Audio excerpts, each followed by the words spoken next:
If we are going to get out of this elastic band cycle, we've got to really funnel down what does change mean? What specifically do we want to change? And that's what I want to talk about in this video. If you're new around here, the elastic band series it's a series where I try to transform my life. Try yet again. I'm 29. It's been a long time coming. I think it's time for my turn. You have to get specific about what you exactly want to change. I have actually made a list because the best day is the list maker. Sometimes I am, sometimes I'm not. Sometimes I make a list and then I don't look at the list forever. I make it and then I forget about it and it's like, oh, a butterfly, look up there. Anyway, got off track real quick. For me, one of the things that I have desperately been trying to change for many years is my financial situation. But it's kind of really vulnerable to admit this because I felt so ashamed of it for so goddamn long. Maybe that's where the problem lies, Kate. Money really kind of does determine what I do and don't do in my life. Do I go and visit my brother and his wife in France or not? Do I go and visit my long distance boyfriend or not? Do I eat the healthy meal or do I eat the ready meal that's cheaper? Do I go out to a new place to try and meet new people? You know, do that thing where you like make friends and stuff? Can I afford to live on my own? The answer is no. I mean, can anyone at the moment?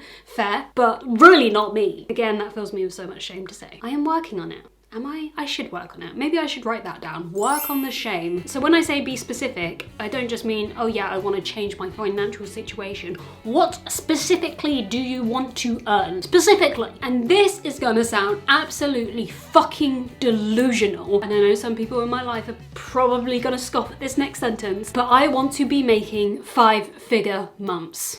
Is that right? Yes, 5-figure months. Maybe I should work on my math skills. It's a bold statement, I am aware. And for perspective, so far this year, on a good month, I'm making low 3 figures. And I'm over here being like, yeah, I wanna make 5-figure months. I mean, maybe 6 figures, that would be nice, but that really is fucking delusional. And I know it sounds so absurd and far-fetched, but I really believe that I can do it. I believe that I can. Here's the thing, I don't care about being a millionaire. I don't wanna be a millionaire. That's not on my agenda. That's not my specific goals. All I want is to be able to live comfortably without having this anxiety-inducing panic every time that I buy something, or that insane guilty feeling that I've bought something when I know I can't afford to. It gives me anxiety just thinking about the anxiety. Okay, right, I'm gonna be 100% honest with you guys now, and this is actually really vulnerable to admit. I am sick of walking around Asda buying groceries with a calculator out on my phone to determine whether I can afford this thing, whether I can afford to put this in my basket. It feels like really vulnerable to share because that is a real personal thing that I have not told anyone. I am done. I don't want to live like this anymore. Money is a core factor in this transformation. I know people say that money doesn't make you happy. No, wait, is that the phrase? What is the phrase? I do agree. But I feel like unless you've been in this position where you can't afford things, having money there gives you some kind of security, some kind of relief. And that's really kind of like what I'm after. If you're new around here and you're like, what on earth do you do for a living to make low 3-figure months? Let me tell you, I'm self-employed and I have 4 businesses. Let me tell you about my 4 businesses. So some of you probably know back in May 2022, I set up an Etsy shop that was all themed around mental health and creating empowering quotes to actually help people rather than toxic positivity quotes. Has that done me anything other than teaching me about failure? Maybe not. And I have made 68 sales to current date, which is pretty poor. Considering how much I actually get paid after all of the expenses come out, it might be like £5. But if you do want to buy something and you can't afford it and you kind of want a discount code, then use save 10 at checkout to save 10%. I had big hopes for it, I had big dreams for it. That didn't work out yet. That's the key word here, yet. It's not made me $1 million. £1 million? Like, who do you think you are, living in the US? No. It's not made me a whole bunch of money, but I'm gonna continue trying. So 1 is my Etsy shop. Number 2 is something that I don't really want to share, I guess, at the moment. When my Etsy shop kind of failed, I set up a different business and I didn't tell anyone about it. Not even my parents for like 2 months. The only person who knew was my boyfriend because he helped me with it very kindly. But I did it that way because I didn't want to have to share with everyone and then have that external pressure of people knowing and be like, whoa, how's your business going? It was just like doing its thing. Don't need to tell anyone about it. If no one knows about it, then I'm not a public failure and it kind of excludes myself from other people's judgment. And I just really love that about this one.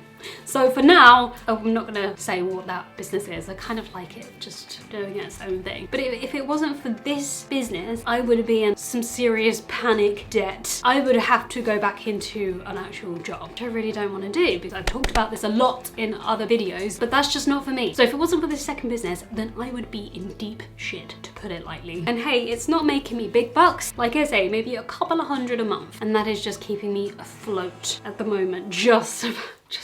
My third business is social media. Now, there's not been too much going on with that. As of this moment, I am not even monetized on YouTube. I'm not getting any money from any of my social media platforms yet. I would ideally like that to change because, like I've said in previous videos, I've always had this dream that YouTube will be my job one day.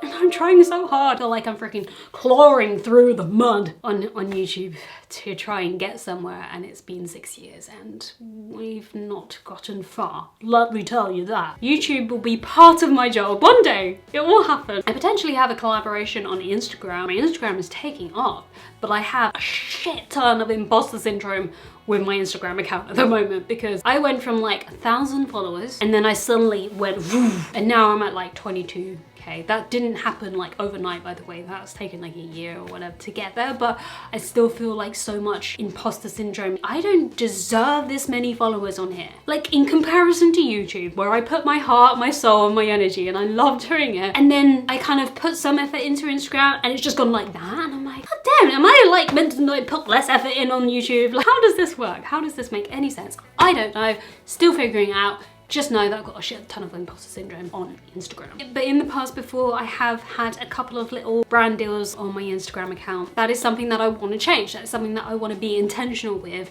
and changing and really kind of putting myself out there and being like, hey, I love your brand.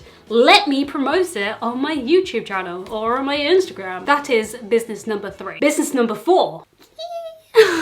My fourth business is UGC. What is UGC? I hear you ask. UGC is user generated content. And that is basically where I make video content, primarily TikTok videos, so short form videos for brands to post on their social media and run it as paid ads. The best thing about this is you don't need followers. You don't need the engagement rate that like everyone kind of drills into you when you're trying to do social media as a job. Otherwise, the brand isn't really gonna get a return on its investment if they're investing money into me to promote it on here, for example. So for UGC, I just do the fun bit. I just make the content, which I'm good at. And then I send it off to the brand and then they deal with all of the engagement. If it performs well, if it doesn't perform well, it doesn't matter because I'm over here and I've made the content and I just got paid, bitch.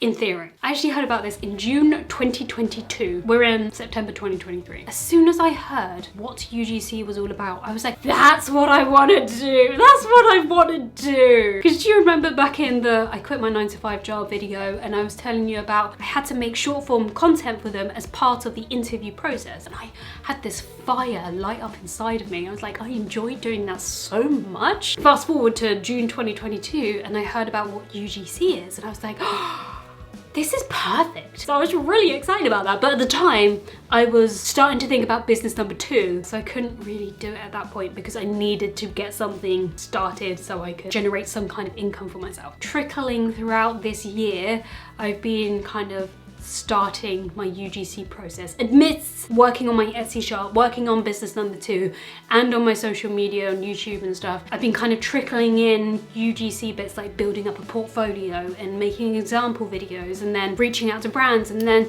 only very recently, in the last month, I set up a new Instagram account, a new TikTok account for me to post my portfolio examples on there. Very long story short. Business number 4 is UGC, and I really, really fucking believe in this one. I feel like this one has me by the balls. I know I can do it and I know I can do it well and I know that I can turn this into my job. At the moment, it's very slow going. I genuinely have about 10 brands that I'm waiting for a response on. No one told me part of this UGC business is just basically you're talking to yourself most of the time. You're like, hi, just checking in on the email I sent 2 weeks ago and you're not replying again.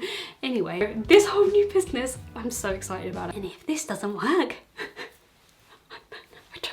but the thing is, with me setting up all of these like little businesses for myself. Unintentionally, I will say unintentionally, have built up little pockets of income for myself. So if my Etsy shop suddenly picks up, oh, I've got a bit of pocket change here. If my social media and brands come in and be like, hey, promote this on your YouTube channel, then I've got another one to go on, and then like my second business, a fourth one. So people always tell you when you're self-employed to diversify your income, and I very much unintentionally have done that. I didn't mean to. I just failed at one business, so I started another one, and that didn't go, so then I started another one. And here we are, 4 businesses in. I think at the moment I'm kind of getting very overwhelmed with the workload. So there you go. You now know the 4 businesses that I have. Well, you know 3 of them at least. One of these days, something will pop off and I will be paid what I am worth. We can only hope. We can only hope. Who am I looking at? There's no one here. We can only hope. Oh no, is it raining? Yeah, it is. Oh no, the washing's outside. Oh, I have not run that fast in a long time. Whew. Crisis averted. So hey, we have a very specific goal there. I want to be making £10,000 a month profit. Gonna add that word in there because I don't tell you about that until later on down the line. You're like, yo, you made £10,000. And then just like after all the expenses, all of the fees, all of the everything. Oh no, there's only 500. Sorry, got mixed up there. Never let me be an accountant. £10,000 a month is absolutely delusional. Do I need to be checked into a psych ward? Maybe. But it's not impossible to do. If anything, I have created these businesses for myself, none of which are producing fruit, some of which aren't even producing shoots or branches yet. But I feel like I have set up these little pockets of income streams for myself. And if I can build on each of them one step at a time, then £10,000 a month suddenly doesn't sound that impossible. I have a secret agenda with money. Am I gonna cry? I might cry. I have always wanted to give back to my parents. And if they watch this, they'll probably be like, yeah, about time kind of thing. But genuinely, it's been such a deep-rooted goal for me to be able to give my parents money. I would love to be able to be like, hey, here's £1,000 this month, here's £2,000 next month, like go pay the bills if you want, or buy that new lawnmower, or go on that trip. I would just love, oh, I didn't want to cry. I would just love to give them something back, because the amount they have done for me, they have let me live here rent-free. They know I can't afford to pay money towards the bills. They know I can't afford to buy groceries. And they are so kind and compassionate, and they let me set up my own businesses. I feel so passionately and so excited at the thought of giving them money. I know it's not about money, but I would just love to do that. They've just been rock solid support. And it's funny because when I got my last salary employed job, I think it was 29 grand a year. That was gonna be my salary for that previous job that I did. The first thing that I worked out, this is no word of a lie, I went on to the calculator thing which takes your tax away, and I worked out after all of my tax and stuff how much I could give my parents every single month. And I was so excited to be like, yes, I can give them this much a month. I can do this for them. I don't care what they do with the money. It just brings me so much joy to give them something back. I'm really feeling this in my body right now. I don't know if you can tell how passionately I am about this. Probably they can tell because I'm crying, Kate, you know. Put 1 and 1 together and you get 4, right? So goddamn lucky to have parents like them. Why does it make me so emotional?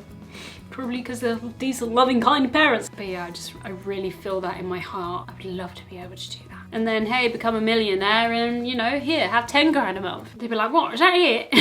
They'll probably say that. I just love them so much. I really do love them so much. I'm gonna cry. I'm really bright in here all of a sudden. It's just pure blue clouds now. It was raining a minute ago. So in order for things to change, you've got to have a bigger picture. So going back to the original question of what specifically do you want to change? My financial situation is number 1. My environment / living space. Love an apartment one day, or like a little house of my own. My confidence, my mindset around friendship. That's a whole other topic. My social anxiety, would love to change that. My relationship with money, my relationship with other people, and my relationship with myself. Thank you for coming to my TED Talk. So in order to change, you've got to have a bigger picture, right? We know that, we've got the specifics written out. Imagine your life is like a puzzle. And you got all the little pieces and you want to put them together. When they fit together, they make up the bigger picture. So I don't need to explain a puzzle to you. But if you keep staring at the image on the front of the box, which is what the jigsaw will eventually make, and you're not looking at where you're putting the puzzle pieces and you're just staring at the end goal, then you're gonna get really overwhelmed and the puzzle pieces aren't gonna fit in the right way and it's all just gonna be a hot mess. Everything is just gonna go tits up because there's gonna be so many steps to complete before you get to that point. I think sometimes we need to almost kind of forget about the end goal for a while and just kind of focus on taking little steps, one step at a time, one little piece at a time. And sometimes you're gonna be pondering over a piece for a really long time. You're like, where do you fit in here? You kind of set it to the side and then you kind of do another bit of the puzzle and then you suddenly go, oh, that's where that bit fits in. So I guess kind of like the metaphor for that is like if things don't seem like they're going right at the moment and you feel like that's a waste of time, that goes nowhere, that fits nowhere into my life, later on you're gonna be like, oh wait, I could actually apply what I've learned with this situation and put it in here, and bam, got yourself a couple of little puzzle pieces fitting together nicely. That was a metaphor. Well done, Kate. At least you passed English. When you're putting the puzzle pieces together with the image on the front, it's just something that you glance at every now and again to be like, am I on track? Am I doing this right? Is this where that piece goes? So forget about the big picture from time to time. Like for me, £10,000 a month seems absolutely delusional to even think that I could even achieve that. That seems so far away. And I think the trick is to like not believe that it is that far away and just believe that it will happen. Because is it so far away that you think it's impossible? I kind of think that. Probably the wrong mindset to have. But hey, don't listen to me. Like, look where I am on my 4th business and going around as with a calculator. So, you know, maybe don't listen to me. You're coming along on this journey. Like, I'm gonna show you the ins, outs, and the bads and the goods. Another way that I would like to change is to be able to go outside by myself and not feel so anxious and unsafe. That's a real big one. I don't know how I'm gonna conquer that, because that is a real true embedded fear. I'd love to get out in some kind of exercise regime like that I actually stick to. I do enjoy the treadmill actually, because I just like put headphones in and then like I run as if like I'm running from a T-Rex because I'm so dramatic and because I literally live in film schools most of the time. I don't know what it is, like the whole dramatic thing kind of really kind of lights up my brain and I'm like, wow, this whole story that's unfolding before us in music. Does anyone else listen to instrumental music? Not all the time. I feel like a lot of my music is very cinematic or has cinematic elements in. Anyway, off scale. Whoa! The sunshine is bright in my eye. That is another thing that I would like specifically like to change. 90% of my life revolves around me being stuck inside this house. That is not an exaggeration. It's quite sad, actually. I don't go out. One, because I don't have anyone to go out with, so there's not that push to go out. I have to force myself to go out. 2, because I feel unsafe and anxious. 3, is there a third? I don't think there is. I think that might be it. Just 1 and 2. Because I do feel like I'm trapped physically, yet there is nothing trapping me here except my own mind. My mind is the one that's the problem here. I think we all know that, Kate. That's not news to anyone. I don't know how I've not mentioned this, but I would freaking love to be able to change my morning routine and my nighttime routine, because at the moment, things are not good in that department. I tell you that for nothing. Fixing your sleep schedule is probably the most foundational part that everyone can do to begin to make a difference, because everything relies on sleep. So that's just a few things that I would like to change in my life. I am feeling very overwhelmed with all of that at the moment. One little tiny puzzle piece at a time, please. Okay? Okay. I don't know what this is. I really do encourage you to take out a pen and paper, take out the notes app on your phone or on your laptop or whatever, and just write a list of specific things that you want to change. And then write out 10 steps, little micro changes that we can do to make that change a reality, to get from present day me to the changed version of me. If you want to stick around for this journey, we are going to change my life. I say we. Yeah, I do say we, because this is giving me accountability, and Lord knows I need it. Really need it. And I hope that it will inspire someone out there to change their life and to be like, okay, we've got this. We failed yet again, but we're gonna get back up yet again. Who's with me? I am. Through the mist, through the woods, through the inside. Kill the beast, kill the beast. Maybe I got too into that. Yeah, okay. If you like this video, then you are probably gonna like the elastic band series that I'm creating, which you can watch right here. And of course, I'll see you in the next one. Okay, bye-bye.